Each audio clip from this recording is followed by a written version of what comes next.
നിങ്ങളുടെ ഇഷ്ട പരമ്പരകൾ എക്സ്ക്ലൂസീവായി സൺ നെക്സ്റ്റ് ആപ്പിലൂടെ തികച്ചും ഫ്രീ ആയി. ഇപ്പോഴേ ആപ്പ് ഡൗൺലോഡ് ചെയ്യൂ. ഒരു പിടി കാലടി മണ്ണ് തരണേ എന്ന് യാചിക്കുക. അപ്പ അവൾ നിന്നെ സമാധാനിപ്പിച്ച് മണ്ണ് തന്നു പോവും. അതും കൊണ്ട് നേരെ സന്യാസിനമ്മയെ കാണുക. അവളുടെ കാൽക്കൽ എന്റെ പട്ടി ചെന്ന് വീഴും. എന്നെ വിട് പ്ലീസ്. ഒരാൾ ചെയ്യേണ്ട ജോലി രണ്ടുപേര് ചേർന്ന് ചെയ്താ പണ്ട് രാമനും കോമനും ചേർന്ന് കിണർ ഒഴിച്ച പോലെയാവും. അതാരാ രാമനും കോമനും? അതൊക്കെ ഞാൻ പിന്നെ പറഞ്ഞുതരാം. ഇപ്പൊ നീ ചെന്ന് മണ്ണ് ശേരിക്കാൻ നോക്ക്. അപ്പൊ നീ വരില്ലാന്ന് തീരുമാനിച്ചോ? എന്നാ പിന്നെ ഇന്നലത്തെ മെനിഞ്ഞാത്ത എന്റെ കുറെ പെൻഡിങ് ജോലി മേശപ്പുറത്ത് കിടപ്പുണ്ട്. അതൊന്ന് ചെയ്തു തീർത്തേക്ക്.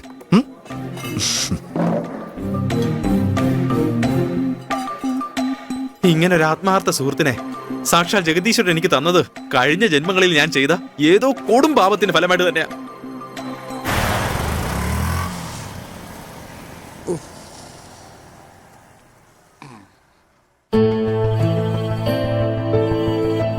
എവിടേക്കാ അച്ഛാ പോയത്? ഫോൺ ചെയ്തപ്പോ എന്താ എടുക്കാഞ്ഞേ? ഞാനാകെ പേടിച്ചു പോയി. അത് രാവിലെ എന്റെ ഒരു പഴയ കൂട്ടുകാരനാ വെള്ളത്തിന് വിളിച്ചത്. അവന്റെ കടയിലേക്ക് ചെന്നപ്പോ ഞങ്ങൾ അവിടെ കുറച്ചു നേരം സംസാരിച്ചിരുന്നു. ഞങ്ങൾ കണ്ടിട്ട് കുറെ കാലമായി. നീ വിളിച്ചിരുന്നല്ലേ? കടയിൽ വലിയ ഒച്ചയിൽ പാട്ട് വെച്ചിരുന്നു. ഒന്നും കേൾക്കില്ല. പുറത്തിറങ്ങി വഴിയിൽ വെച്ചാ മിസ് കോള് കണ്ടത്. പിന്നെ ഇങ്ങോട്ടാണല്ലോ വരുന്നതെന്ന് കരുതി വിളിച്ചില്ല. അച്ഛൻ വല്ലാതിരിക്കുന്നല്ലോ. എന്തു പറ്റി? ഒന്നും പറ്റിയില്ല മോളെ.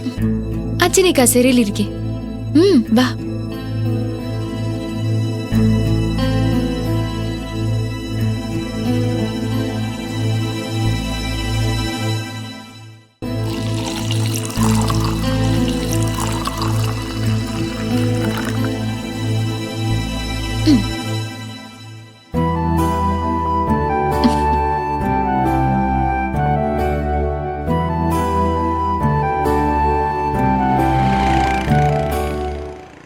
അച്ഛാ, നമ്മള് ശോഭാ മേഡത്തിനെ കാണാൻ പോവാന്ന് പറഞ്ഞ് പോവാൻ പറ്റിയില്ല അല്ലേ? അത് പറയാൻ മറന്നു. ആ വഴിയായിരുന്നു എനിക്ക് പോയേണ്ടിയിരുന്നത്. അപ്പോ ആ വീട്ടിലൊന്ന് കയറി അവരെ കണ്ടു. മാഡം എന്ത് പറഞ്ഞു? അത് നിന്നെ നന്നായി വളർത്തിയതിന് എന്നെ കുറെ പുകഴ്ത്തി. പിന്നെ മകൾ കാരണം എന്നും എനിക്ക് അഭിമാനിക്കാമെന്ന് പറഞ്ഞു. പിന്നെ പിന്നെ സന്തോഷമായി എന്നൊക്കെ പറഞ്ഞ് ഞാനിങ്ങി പോന്നു. പിന്നെ അത്രേ ഉള്ളു മോളെ. പിന്നെ ഒന്നുമില്ല. പിന്നെ നീ ഇങ്ങനെ പിന്നെ എന്ന് ചോദിച്ചാൽ ഞാൻ എന്തു പറയാനാ? ഉണ്ടായത് പറയണം. ശോഭ മേഡത്തെ കാണാൻ പോയപ്പോ എന്തോ ഉണ്ടായെന്ന് അച്ഛന്റെ മുഖത്ത് എഴുതി വെച്ചിട്ടുണ്ട്. അത് കേൾക്കാനായി പിന്നെയും ചോദിച്ചോണ്ടിരിക്കുന്നെ. ഇല്ലെന്നേ, ഒന്നും ഉണ്ടായില്ല മോളെ. അച്ഛാ, ഞാൻ ജനിച്ച് കണ്ണു തുറന്നത് മുതൽ കാണുന്നതല്ലേ ഈ മുഖം? എന്റെ മനസ്സിൽ എല്ലായ്പ്പോഴും പതിഞ്ഞു കിടക്കുന്നത് ഈ മുഖമല്ലേ? ആ മുഖത്തുണ്ടാവുന്ന ഓരോ ചെറിയ ചലനവും എനിക്ക് മനസ്സിലാവും അച്ഛാ. അച്ഛനെ ആരോ ഇന്ന് അപമാനിച്ചിട്ടുണ്ട്. അതാണ് ഞാനിപ്പോ ആ മുഖത്ത് കാണുന്നത്. പറയച്ചാ, അച്ഛന്റെ മകളോട് സത്യം പറ. അങ്ങനെയൊന്നും. ഇനി പറഞ്ഞോ. ഇന്നത്തെ ദിവസം ഒരു പ്രശ്നം ഉണ്ടായില്ല എന്ന് പറഞ്ഞു. ഞാൻ വിശ്വസിക്കാം. എന്താ മിണ്ടാത്ത അച്ഛാ? എന്തോന്നും മിണ്ടാത്തേ? തലേ തൊട്ട് പറയുന്നല്ലേ, വിശ്വസിച്ചോളാം.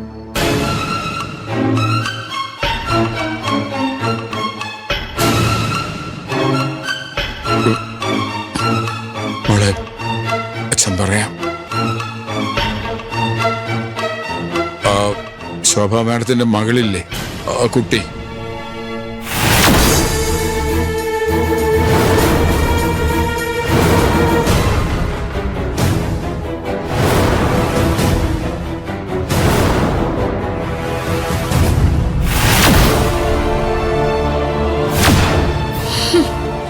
അച്ഛനൊന്ന് വന്നേ. വേണ്ട മോളെ. വാ, വന്നേ. എവിടേക്കാ? പ്രശ്നമൊന്നും ഉണ്ടാക്കല്ലേ. ചില കാര്യങ്ങൾക്കൊക്കെ അപ്പൊ മറുപടി കൊടുത്തില്ലെങ്കിൽ ശരിയാവില്ല. വാ.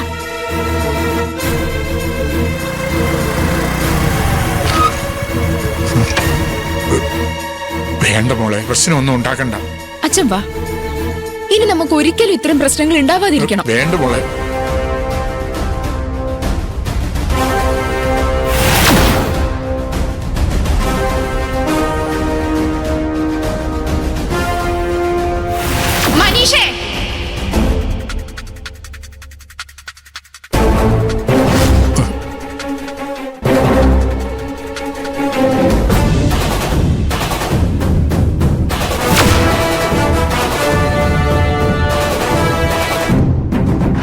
ആ വാട്ടർ ക്യാൻകാരി പെണ്ണല്ലേ ഇവിടെ കേറി വന്ന് ഇവിടുത്തെ കൊച്ചുമോളെ പേരെടുത്ത് വിളിക്കുന്നോ? അത്രയ്ക്ക് അഹങ്കാരമായോടി നിനക്ക്? നിന്നെ ഞാൻ മോളെ ഈ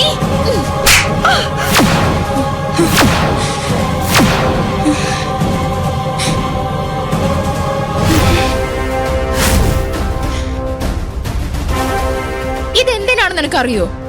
എന്റെ അച്ഛന്റെ നേരെ കൈ ഓങ്ങിയതിന്. വെറും ഒരു കൂലിപ്പെണ്ണ് എന്റെ വീട്ടിൽ വന്ന് എന്നെ തല്ലുന്നോ? നോക്കി നിൽക്കാതെ രണ്ട് കൊടുക്കും മനീഷോക്ക്.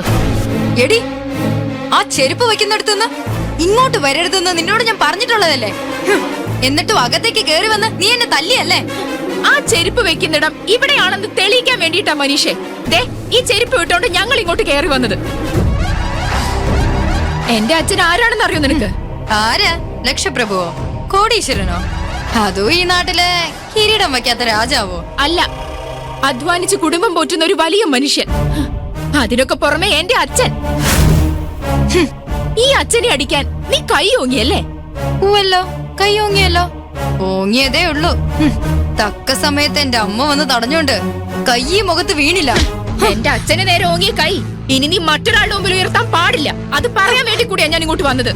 മതി മോളെ, വാ, നിക്കച്ച. നമുക്ക് പോവാം. എടി, ദേ ഈ വീട്ടിൽ ആണുങ്ങളാരും ഇല്ലാത്തത് നിന്റെ ഭാഗ്യം. നീ ഇപ്പൊ ഇവിടെ ചെയ്തത് എന്റെ ഡാഡി അറിഞ്ഞ എന്താ ഉണ്ടാവൂന്നറിയോ? നിന്റെ ഡാഡി എന്ത് ചെയ്യുന്നത് അവിടെ നിക്കട്ടെ. ഞാൻ എന്ത് ചെയ്യുന്നു നീ പറഞ്ഞല്ലോ. ഇപ്പൊ നിനക്ക് കിട്ടിയത് മതിയോ? അതോ ഇനിയും വേണോ? ആതിരയുടെ സ്കൂട്ടറാണല്ലോ. ഞാൻ വെള്ളമൊന്നും ചോദിച്ചില്ലല്ലോ. ആ, നീ വന്നോ? ഈ അട്ടയെ പിടിച്ച് മടിയിൽ വെച്ചതേ നീയല്ലേ?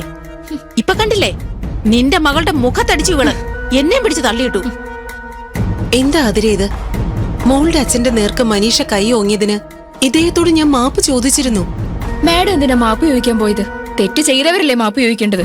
ഇവളല്ലേ തെറ്റ് ചെയ്തത്, ഇവള് മാപ്പ് ചോദിക്കട്ടെ. മതി മോളെ, അച്ഛൻ പറയുന്നത് കേക്ക്. ആതിരെ, നീ നിന്റെ അച്ഛൻ പറയുന്നതൊന്ന് കേക്ക്. ഈ പ്രശ്നം ഇതോടെ ഇന്നത്തോടെ തീരട്ടെ. തീരാനോ? ഈ പ്രശ്നം അങ്ങനെയൊന്നും തീരാൻ പോണില്ല. എന്റെ ഡാഡി വരട്ടെ. ഇവളെ ഇവളുടെ അച്ഛനെയും എന്റെ കാൽക്കൽ കൊണ്ടൊന്ന് വീഴ്ത്തും. മൂർഖൻ പാമ്പിനെയാ നീ നോവിച്ചത്. ഇതിന്റെ ഫലം നീ അനുഭവിക്കാതിരിക്കില്ല.